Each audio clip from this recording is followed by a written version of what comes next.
নমস্কার বন্ধুরা, তিয়াশাস রেসিপিতে সকলকে স্বাগত জানাই। আজ আমি বেগুন দিয়ে একটা দুর্দান্ত স্বাদের নিরামিষ রেসিপি আপনাদের শেয়ার করতে এসেছি, যেটা আপনারা ভাত, রুটি, লুচি, পরোটা সব কিছুর সঙ্গেই খেতে পারবেন। খেতে অত্যন্ত সুস্বাদু হয়।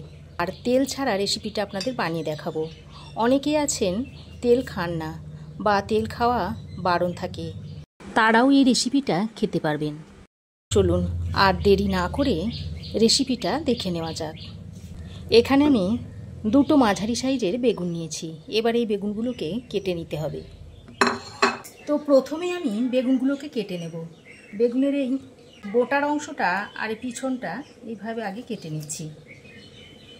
তারপর বেগুনটাকে দুভাগ করে নিচ্ছি। তারপর এইভাবে বেগুনটাকে ছোট ছোট টুকরো করে নিচ্ছি।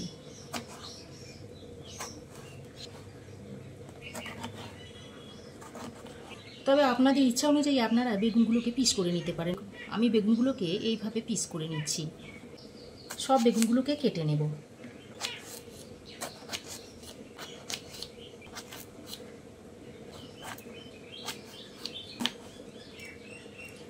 দেখুন, সব বেগুনগুলোকে এইভাবে কেটে নিয়েছি। তো বেগুনগুলো কেটে নেওয়ার পর সঙ্গে সঙ্গে বেগুনগুলোকে এক বাটি জলের মধ্যে এইভাবে দিয়ে দিতে হবে। তাহলে বেগুনের মধ্যে যে কষটা থাকে সেটা বেরিয়ে যাবে। দেখুন, 2-3 মিনিট মতো এইভাবে জলের মধ্যে ভিজিয়ে রেখে দিচ্ছি। এবার আমি বেগুনগুলোকে জলে খুব ভালোভাবে ধুয়ে ছেঁকে তুলে নিচ্ছি। তুলে একটা প্লেটের মধ্যে রেখে দিয়েছি। এবার আমি একটা মিক্সিং জার নিয়েছি। এই মিক্সিং জারের মধ্যে একটা ছোট্ট সাইজে টমেটোকে কুচিয়ে নিয়েছি, সেটা দিয়ে দিচ্ছি। 2 টেবিল চামচ মতো টক দই। তারপর এই দই আর টমেটোটা একটু ব্লেন্ড করে নেব।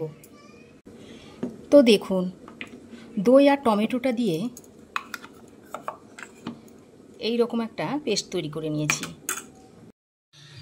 এবার আমি একটা কড়াই খুব ভালো করে আগে থেকে গরম করে নিয়েছি। তারপর এর মধ্যে কেটে ধুয়ে জল ঝরিয়ে রাখা বেগুনগুলোকে দিয়ে দিচ্ছি। তারপর গ্যাসের ফ্লেমটাকে লো টু মিডিয়ামে করে বেগুনগুলোকে তেল ছাড়াই এইভাবে ভেজে নেব। আর আমি যেহেতু তেল ছাড়া বেগুনগুলোকে ভাজবো, তাই আমি ঢাকা দিয়ে দিয়ে বেগুনগুলোকে ভেজে নেব। 2 মিনিট ঢাকা দিয়ে রাখার পর ঢাকনাটা আমি খুলে নিচ্ছি। তারপর বেগুনগুলোকে আরও একবার এইভাবে নেড়ে চেড়ে নিচ্ছি। আর এইভাবে বারে বারে ঢাকা খুলবো আর লাগাবো, দিয়ে এইভাবে বেগুনটাকে ভেজে নিতে হবে। যতক্ষণ না বেগুনটা ভালোভাবে নরম হয়ে না আসছে, ততক্ষণ এইভাবে 1-2 মিনিট অন্তর অন্তর ঢাকাটা খুলবো আর নেড়ে চেড়ে দেব, দিয়ে বেগুনটাকে ভেজে নেব। আবারও ঢাকা লাগিয়ে দিচ্ছি। আর এইভাবে ঢাকা দিয়ে দিয়ে ভাজার সময় খেয়াল রাখতে হবে যেন বেগুনটা পুড়ে না যায়। পুড়ে গেলে আবার রেসিপিটা খেতে ভালো লাগবে না, তেঁতো লাগবে। এইভাবে যে সাইডগুলো সাদা হয়ে আছে সেই সাইডগুলো এইভাবে উল্টে উল্টে দিতে হবে। আমার চ্যানেলে তেল ছাড়া বেগুন ভাজার রেসিপি রয়েছে, আপনারা চাইলে সেটা দেখে নিতে পারেন। যেহেতু আমরা বেগুনটা তেল ছাড়া ভেজে নিচ্ছি, তাই বারে বারে একটু সময় নিয়ে এইভাবে ভেজে নিতে হবে। তো দেখুন, প্রায় 5-6 মিনিট ঢাকা দিয়ে দিয়ে আমি বেগুনটাকে তেল ছাড়া ভেজে নিয়েছি। আর দেখুন, বেগুনগুলো দেখুন নরম হয়ে এসেছে। এবার আমি এই বেগুনগুলোকে একটা পাত্রের মধ্যে তুলে নিচ্ছি।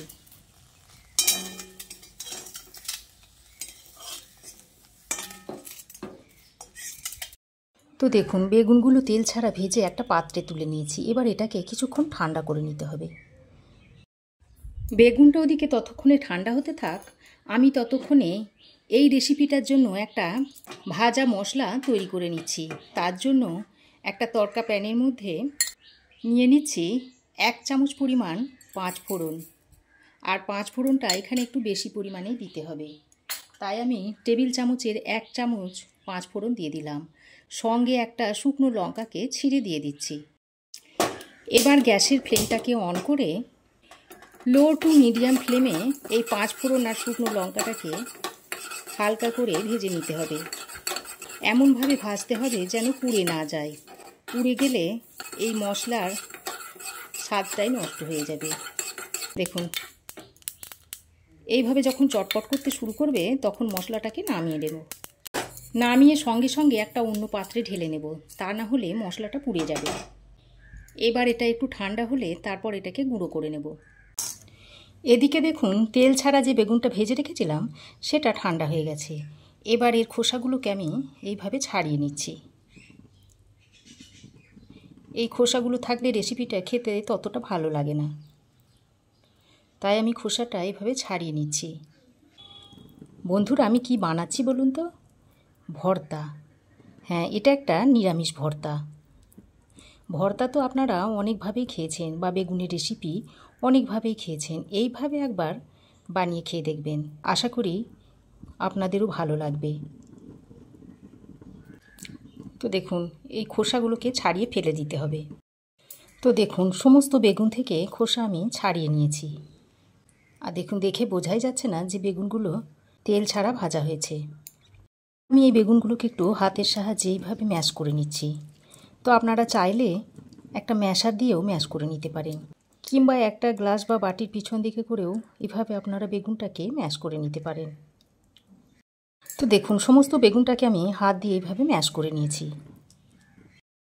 এবার আমি এর মধ্যে পরিমাণ মতো নুন দিয়ে নিচ্ছি। নুনটা দিয়ে ভালো করে মিশিয়ে নিচ্ছি। আপনারা চাইলে পেঁয়াজ, লঙ্কা, কাঁচা তেল মিশিয়েও আপনারা খেতে পারেন, তবে আমি এটাকে নিরামিষভাবে আপনাদের রান্না করে দেখাবো। দেখুন, আবারও আমি কড়াইটাকে খুব ভালো করে গরম করে নিয়েছি। আর তেল ছাড়া যখনই কোনো রান্না করবেন তখন কিন্তু কড়াই খুব ভালো করে গরম করে নিতে হবে, তা না হলে কড়াইয়ের গায়ে আটকে যাবে। এবার কয়েকটা কারি পাতা এইভাবে হাতের সাহায্যে কুচিয়ে দিয়ে দিচ্ছি। এইভাবে যদি কুচিয়ে দেওয়া হয় তাহলে কারি পাতার ফ্লেভারটা খুব ভালোভাবে বেরিয়ে আসবে। কারি পাতাটা দিয়ে শুকনো অবস্থায় এইভাবে ভেজে নিতে হবে। প্রথমে গ্যাসের ফ্লেমটাকে বাড়িয়ে দিয়ে কড়াইটা খুব ভালো করে গরম করে নিয়েছিলাম।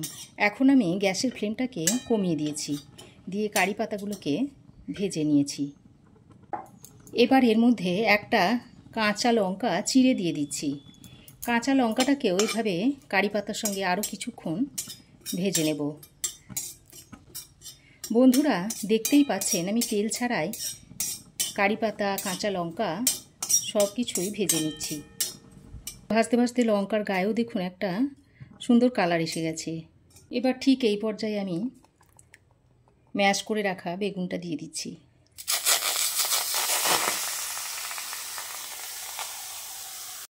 এবার এই বেগুনটাকে দিয়ে লো টু মিডিয়াম ফ্লেমে ভালো করে কারি পাতার কাঁচা লঙ্কার সঙ্গে নাড়াচাড়া করে নিচ্ছি। দেখুন, এখানেই কিন্তু আমি তেলের ব্যবহার করিনি। আর দেখতেই পাচ্ছেন যে তেল না দিয়েও কড়াইতে একটুও লেগে যাচ্ছে না। এখন আমি এর মধ্যে সামান্য পরিমাণে একটু হলুদের গুঁড়ো দিয়ে দিচ্ছি, যাতে কালারটা সুন্দর হয়। হলুদের গুঁড়োটা দিয়ে আবারও সব কিছুকে একসঙ্গে ভালো করে নেড়ে চেড়ে মিশিয়ে নিচ্ছি। দেখুন, হলুদ গুঁড়োটা দিয়ে আরও 2-3 মিনিট মতো ভালো করে নেড়ে চেড়ে মিশিয়ে নিয়েছি। এবার আমি যে টমেটো আর দইয়ের পেস্টটা তৈরি করে রেখেছিলাম সেটা এর মধ্যে দিয়ে দিচ্ছি। দই টমেটোর পেস্টটা দিয়ে বেগুনের সঙ্গে আরও কিছুক্ষণ ভালো করে নেড়ে চেড়ে মিশিয়ে নিতে হবে। যতক্ষণ না কাঁচা টমেটোর গন্ধটা চলে না যাচ্ছে ততক্ষণ এইভাবে একটু মিশিয়ে নিতে হবে। আর এর মধ্যে যে জলটা রয়েছে সেটাকে শুকিয়ে নিতে হবে। তো দেখুন, প্রায় 3-4 মিনিট সময় ধরে ভালো করে নেড়ে চেড়ে মিশিয়ে নিয়ে এর জলটাকে শুকিয়ে নিয়েছি। এবার আমি এর মধ্যে দিয়ে দিচ্ছি স্বাদ মতো চিনি। যেহেতু টমেটো টক দই দিয়েছি তাই আমি চিনিটা দিয়ে দিলাম। আর এই চিনিটা দেওয়ার কারণে স্বাদের ব্যালেন্সটা ঠিকঠাক আসবে। চিনিটা দিয়ে ভালো করে নেড়ে চেড়ে মিশিয়ে নিয়ে এবার আমি এই রেসিপির স্পেশাল মশলা যেটা ভেজে গুঁড়িয়ে রেখেছিলাম সেটা দিয়ে দিচ্ছি। তারপর আবারও ভালো করে নেড়ে চেড়ে মিশিয়ে নিচ্ছি। আর এটা দেওয়ার কারণে এর থেকে দারুণ সুন্দর একটা সুগন্ধ বেরোচ্ছে। আর রান্নাঘর একেবারে মম করছে। তো এইভাবে আপনারাও একবার বানিয়ে খেয়ে দেখতে পারেন। তো দেখুন ভালো করে নেড়ে চেড়ে নিয়েছি। এবার এটা গরম গরম ভাত, রুটি, পরোটা, লুচি যে কোনো আইটেমের সঙ্গেই আপনারা খেতে পারেন। আমি এটাকে একটা প্লেটের মধ্যে সার্ভ করে দিচ্ছি।